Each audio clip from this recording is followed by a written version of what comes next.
Hello any friends, I am back with new video. So guys, आज की video होने वाली it has jump season 2 the ultimate war episode 6 के ऊपर। और अगर आपने पिछले एपिसोड नहीं देखे तो उनका लिंक आपको डिस्क्रिप्शन में मिल जाएगा, आप उन्हें जरूर वॉच कीजिए ताकि आपको स्टोरी अच्छी तरह समझ में आए। सो बिना और कोई देरी के चलिए वीडियो शुरू करते हैं।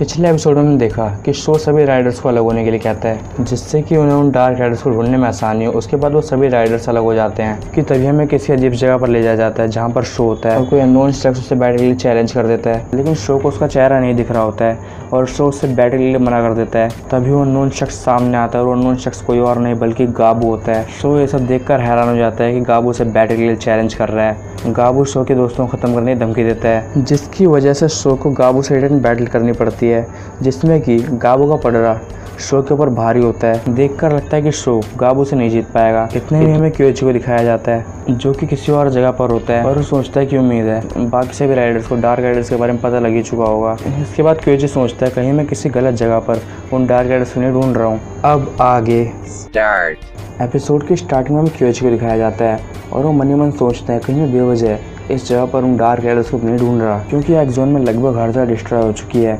लेकिन इस जगह पर डिस्ट्रक्शन का नामो निशान तक नहीं है। तो क्या मैं यहाँ बेवजह घूम रहा हूँ या फिर मुझे यहाँ से जाना चाहिए। और इसके बाद सीन फिर से बैटल ग्राउंड की ओर शिफ्ट होता है, जहाँ पर शो यामाटो और गाबू सामे जिमा की बैटल अब भी चल रही होती है और इस बैटल में अब भी गाबू शो के ऊपर भारी है। इतने में सीन शो के ऊपर शिफ्ट होता है और शो कहता है तो ठीक है, लगता है छोटे मोटे पैतरों का असर गाबू पे नहीं होने वाला और वैसे भी गाबू अपनी पूरी पावर का यूज़ कर रहा है तो मुझे भी अपनी पूरी पावर का यूज़ करना होगा। और तभी शो कहता है नेक्स्ट मूव, तैयार हो जाओ फ्लेम काइजर, इडाटेन जंप। और शो के इतना कहते ही उसकी फ्लेम काइजर पूरी तरह से फायर चार्ज हो जाती है और एक फैल्कन का रूप ले लेती है, जिसके चारों तरफ से अंगारे निकल रहे होते हैं। और तभी गाबू की नजर शो पे पड़ती है और गाबू कहता है तो लगता है कि अब शो यामाटो अपनी पूरी पावर यूज़ करेगा, लेकिन ये सारे पैतरे मेरे ऊपर बेकार हैं। और तभी गाबू नोटिस करता है कि वो जो अंगारे जो कि शो के बना उस फैल्कन से निकल रहे होते हैं वो गाबू की ओर आ रहे होते हैं। और गाबू कहता है मुझे इनसे भी कोई फ़र्क नहीं पड़ता और गाबू उन सभी अंगारों को डॉच कर लेता है। और यहीं दूसरी ओर इडाटेन जंप की मदद से शो यामाटो अब लीड में आ जाता है गाबू के ऊपर और इस वक्त वो गाबू से आगे पहुंच चुका है। इतने में सीन गाबू पर शिफ्ट और गाबू कहता है क्या बकवास है, तुम मुझे इस तरह तो कभी नहीं हरा पाओगे शो यामाटो। और इतने में सीन शो पर शिफ्ट होता है और शो सोचता है फाइनली अब मैं गाबू से काफ़ी आगे निकल चुका हूँ, बस एक मूव और जीत मेरी। शो ये सोच ही रहा होता है कि तभी अचानक से गाबू अपने ब्लडी फैंग के साथ गायब होकर अचानक शो यामाटो के पास आ जाता है। मतलब अभी शो ने गाबू को पीछे छोड़ा ही था कि पता नहीं अचानक से कैसे गाबू शो के बिल्कुल पास पहुंच गया अपने इस मूव से। और गाबू शो से कहता तुम्हें क्या लगा था तुम अपने इन बचकाने मूव से मुझे हरा दोगे। और वहीं दूसरी ओर शो गाबू अपने पास देखकर पूरी तरह से हैरान हो जाता है। वो पूरी तरह शॉक में आया था कि भला गाबू अचानक से उसके पास कैसे आ गया, आखिर गाबू ने किस टेक्निक का यूज़ किया। इतने में ही गाबू बोलता है शो तो अब बैटल ख़त्म करने का समय आ चुका है, फाइनल स्टेज वो रहा, जो पहले पहुंचेगा वो जीतेगा, तो इसलिए अब तुम हारने वाले हो क्योंकि मैं तुम्हें यहीं पर रोक दूंगा। तभी गाबू कहता है ब्लडी फैंग डार्क पावर। और फिर से गाबू की ब्लडी फैंग में से काफ़ी सारा डार्क पावर बाहर निकलने लग जाता है, मगर इस बार वो डार्क पावर पहले से भी काफ़ी ज़्यादा होता है और शो और उसकी फ्लेम काइजर भी उस डार्क पावर चपेट में आ जाते हैं और शो की इडाटेन बाइक और शो दोनों ही हवा में उड़ने लग जाते हैं उस डार्क एनर्जी घेरे के अंदर। और गाबू उनसे कहता है गुड बाय शो। और एकदम से गाबू की ब्लडी फैंग की स्पीड बहुत ज़्यादा ही बढ़ जाती है और गाबू फिनिश लाइन को कंप्लीट करने की ओर आगे बढ़ता है। लेकिन इससे पहले कि गाबू फिनिश लाइन को कंप्लीट करता कि तभी अचानक से शो जिस डार्क एनर्जी के अंदर फंस चुका था वो उसी डार्क एनर्जी के अंदर होश में आ जाता है और वो बोलता है मेरा साथ देना flame kaiser, final move Idaten miracle jump. So guys finally show ने सीजन 1 का सबसे पावरफुल मूव यूज़ कर दिया है जो कि है इडाटेन मिराकल जंप। और इस मूव से शो का पावर बहुत ज़्यादा बूस्ट हो जाता है और वो गाबू की डार्क एनर्जी को पूरी तरह डिस्ट्रॉय कर देता है। उसके बाद शो यामाटो पलक झपकते ही गाबू के पास पहुंच जाता है और गाबू ये देखकर बहुत ही हैरान होता है और वो बोलता है तो ये है इडाटेन मिराकल जंप। और गाबू इतना बोलता ही है कि तभी अचानक से शो यामाटो गाबू को पीछे छोड़ देता है और शो फिनिश लाइन को कंप्लीट करने वाला होता है कि अचानक से इरेक्ट मिरेकल जंप की सारी एनर्जी ख़त्म हो जाती है और कोई डार्क एनर्जी शो को घेर लेती है, जिसकी वजह से शो अपनी बाइक से नीचे गिर जाता है और उसके बाद शो बेहोश हो जाता है। मगर इस बार शो जिस डार्क एनर्जी चंबो में फंसा, ये डार्क एनर्जी काबू की नहीं थी, ये किसी और की एनर्जी थी, कुछ और ही था ये, जिसकी वजह से शो बेहोश हो चुका है। और उसके बाद गाबू इस बैटल को फिनिश करता है। बैटल फिनिश करने के बाद गाबू कहता है, मुझे नहीं पता तुम्हारे साथ क्या हुआ, तुम बैटल जीतने वाले थे लेकिन अचानक से ही पता नहीं तुम पर कौन सी एनर्जी हावी हो गई, लेकिन अब तुम ये बैटल हार चुके हो। और जहाँ तक मुझे लगता है तो ये तुम्हारी एनर्जी शो है मैटो, जिसे तुम कंट्रोल नहीं कर पाए, मगर मुझे इससे कोई फ़र्क नहीं पड़ता, अब तुम्हारा एम्बलम मेरा है।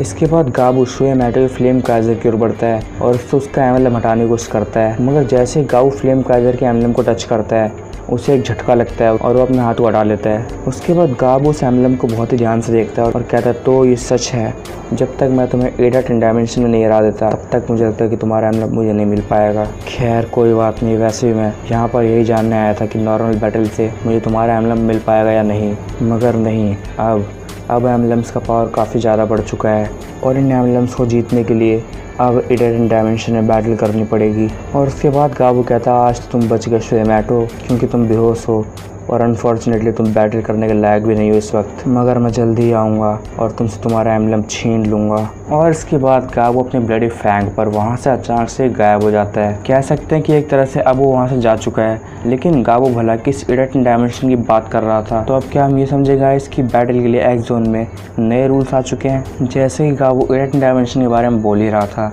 लेकिन गाबू को 8 डायमेंशन के बारे में कैसे पता। जो भी होगा इसी समय में आगे पता लगेगा ही लगेगा। तो बैक टू एपिसोड। इतने में गाइस फिर से सीन चेंज होता है और हमें ले जाया जाता है मिस युकी और होसुकी के पास, और उनके साथ शो का छोटा भाई अयुमी भी होता है। और मिस युकी कहती हैं, शो और बाकी सबको गए काफ़ी समय हो चुका है, मगर अभी तक हमें उन डार्क राइडर्स के बारे में कुछ ही पता नहीं लग पाया है। उम्मीद है कि वो लोग उन डार्क राइडर्स का पता जल्दी लगा लें। इतने में शो का छोटा भाई यानी अयुमो मिस युकी से कहता है, चिंता मत कीजिए, वो लोग उन डार्क राइडर्स का पता जल्दी लगा लेंगे। कि तभी होसुकी भी कहता है, हाँ मुझे भी लगता है कि वो लोग जल्दी उन डार्क राइडर्स का पता लगा लेंगे। इतने में गाइस यहाँ पर भी सीन चेंज होता है और हमें एक अजीब सी जगह पर ले जाया जाता है। ये अजीब सी जगह शायद वही है जहाँ पर कोई और वो अननोन शख्स बात कर रहे थे, और इस जगह से काफ़ी सारा डार्क पावर भी निकल रहा होता है।